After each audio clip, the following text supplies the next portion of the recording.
வரிச்சியூர் செல்வம் மீதான கொலை வழக்கு விருதுநகர் கூடுதல் மாவட்ட நீதிமன்றத்திற்கு மாற்றப்பட்டுள்ளது.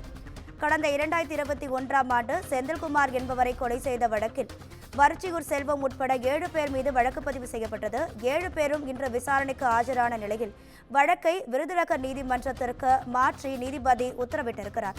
இது தொடர்பான கூடுதல் தகவல்களை நமது செய்தியாளர் செந்தில்குமார் வழங்கிட கேட்கலாம். செந்தில்குமார், வணக்கம். உங்க விரிவான தகவல்கள்.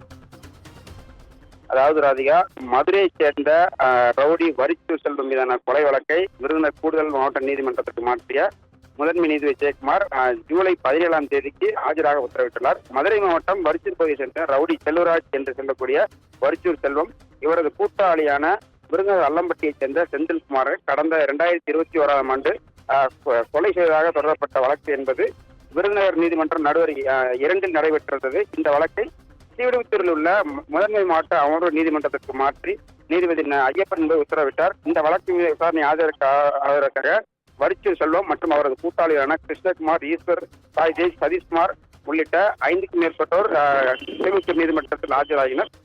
இந்த விசாரணையை விருதுநகர் மாவட்ட நீதிபதி வருகின்ற ஜூலை 14ஆம் தேதிக்கு 7 பேரும் ஆஜராக வேண்டும் என உத்தரவிட்டிருந்தார். அதிகா, உங்க தகவல்களுக்கு நன்றி செந்தில்குமார்.